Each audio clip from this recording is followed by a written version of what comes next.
El caso Chucky 7, que investiga el fiscal distrital del Guayas, Antonio Gagliardo, va avanzando con nuevas pericias y testimonios. El asambleísta César Montúfar solicitará al fiscal Gagliardo la ampliación de estas investigaciones a los abogados del presidente de la República. Asambleísta Montúfar, buenos días, bienvenido a Contacto Directo. Muy buenos días, Alfredo. Doctor Montúfar, la Comisión de Derechos Colectivos de la Asamblea conoció el caso Chucky 7 el 14 de septiembre. Usted pedirá al fiscal Gagliardo ampliar estas investigaciones. ¿En base a qué? ¿Sobre qué fundamentos? Bueno, lo primero que quisiera yo decir es que esta es la sentencia a través de la cual el juez Juan Paredes sentenció a Diario El Universo. Esa sentencia fue del 20 de julio de este año. Y sabemos, por lo que ha sido ya investigado, incluso hay un informe de un experto internacional, de que esa sentencia no fue elaborada en el juzgado, sino que provino de una fuente que fue el famoso Chucky 7, que no es más que un programa pirata, una versión pirata del programa Word. Pero ahí está otra sentencia, una sentencia del 19 de agosto del año 2011, en la cual el doctor Gutenberg Vera es el abogado ponente. A mí me llegó en formato electrónico esta sentencia, y con sorpresa descubrí que el origen de esta sentencia... Para que entienda el público, es que el abogado Gutenberg Vera es a su vez es el abogado, juez abogado del presidente en el caso del Universo y también es juez alterno de la Corte. O sea, usted se refiere a una sentencia en la cual él fue ponente dentro de la Corte como juez, otro caso. Exactamente, es otro caso, pero en la que el ponente es el abogado Lud Gutenberg Vera, abogado del presidente de la República. Esa sentencia es de agosto del año 2011, tiene que ver con un problema aduanero. Es emitida por el Juzgado Segundo de lo Penal del Guayas.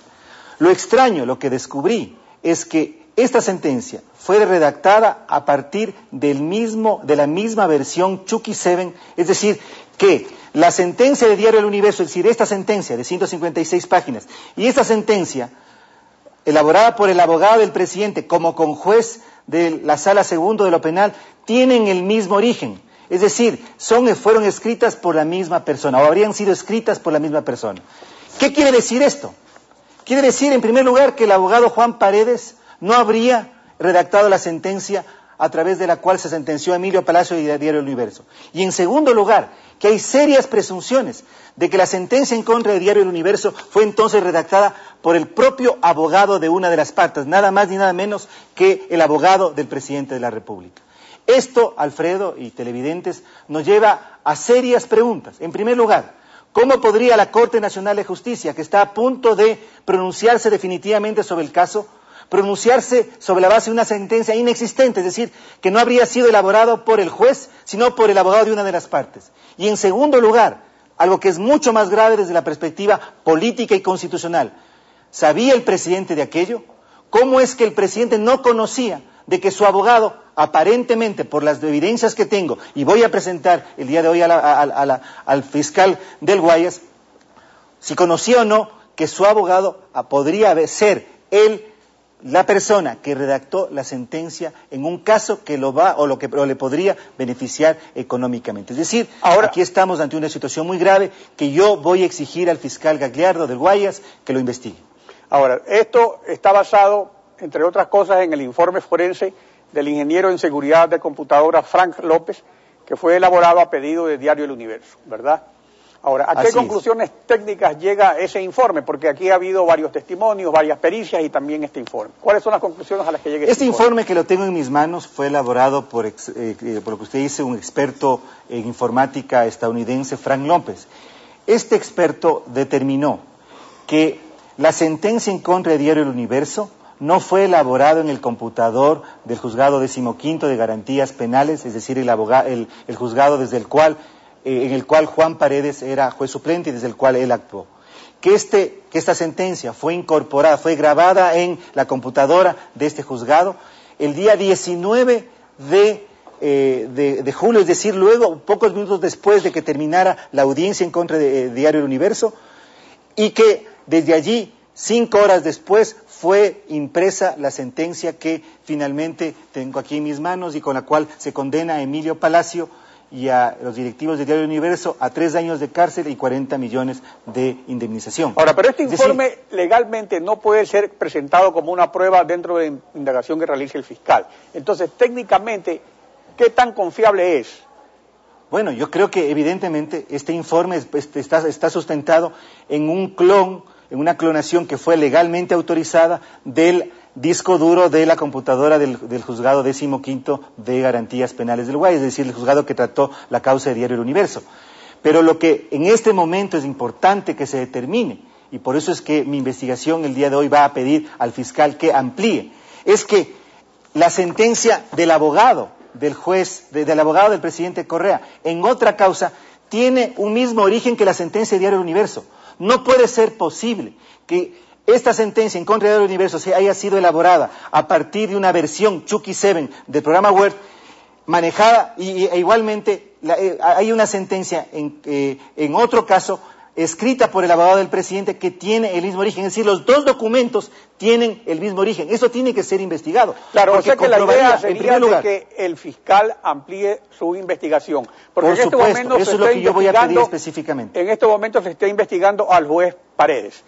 Y lo que usted solicitaría sería que esto se amplíe a los abogados del presidente. Ahora, el objetivo de que se investigue a los abogados del presidente Correa en la supuesta elaboración de la sentencia, que luego fue ratificada por los jueces suplentes de la segunda sala de lo penal de la Corte del Guayas, ¿qué persigue? ¿Cuál es el objetivo? ¿Anular la sentencia?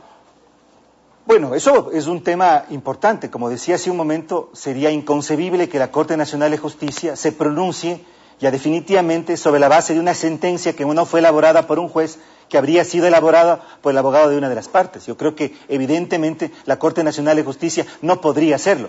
Pero en segundo lugar, esto nos lleva a consecuencias mucho más graves para la democracia ecuatoriana, para el Estado constitucional de derechos y justicia.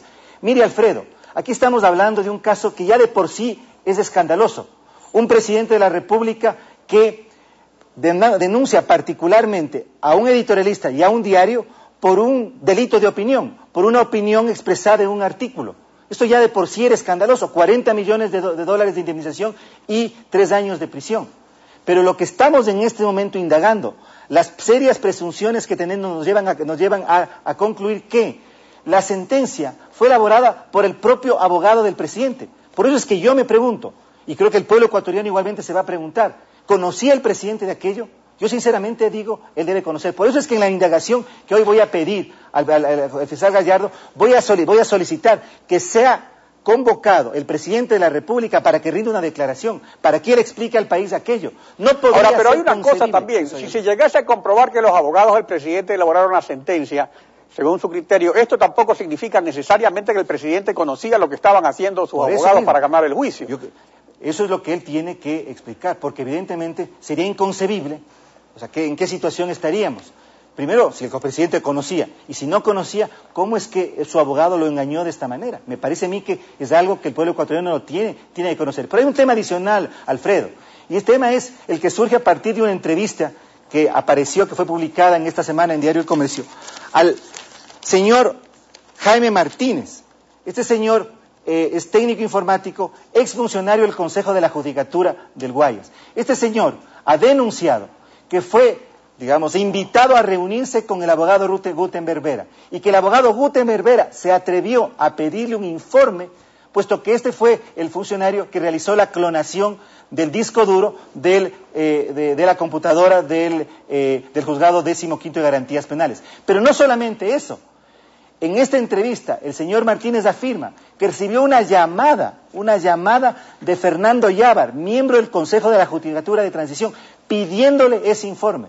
Yo creo que aquello es muy, muy grave, porque además implicaría que, si es que esto se llega a comprobar, que el Consejo de la Judicatura de Transición, este consejo votado o autorizado por la Consulta Popular del 7 de mayo, habría estado presionando para que se realice un informe en relación a un caso en el que el presidente de la República está directamente involucrado. Yo creo que aquí se configuraría, y por eso es que esa es mi intención como asambleísta, esclarecer toda una situación en caso de que se confirme, y luego de la investigación se confirme, en que el presidente de la República, por un lado, a través de su abogado, llegó a posiblemente redactar la sentencia en un juicio que directamente lo va a beneficiar, lo beneficiaría directamente, pero que además la institucionalidad del Estado, el Consejo de la Judicatura de Transición, aquel llamado a reformar la justicia por el pueblo ecuatoriano en la consulta popular, habría o estaría presionando en un caso particular en que esté involucrado el presidente de la República. O sea que esto es muy grave, Alfredo. Sería muy grave y por eso es que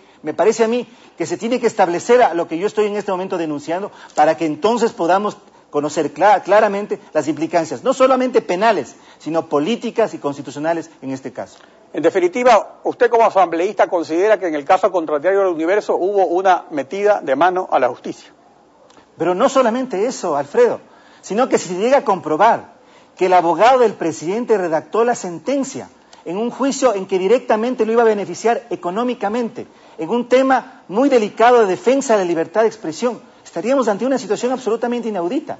Por eso yo le mencionaba hace un momento, ya era anómalo, ya rayaba en el sinsentido y en la violación directa a los derechos humanos, especialmente a la libertad de expresión, que en el Ecuador se dé un juicio en contra de un editorialista y un diario por un artículo de opinión. Pero ahora resulta que comienza a haber evidencia, y es la evidencia que yo voy a presentar para que sea investigada por el fiscal, de que esa sentencia, a través de la cual se beneficiaría económicamente al presidente de la República, fue elaborada por su propio abogado. Esto es absolutamente inaudito. Esto es algo que nos tiene que preocupar a todos.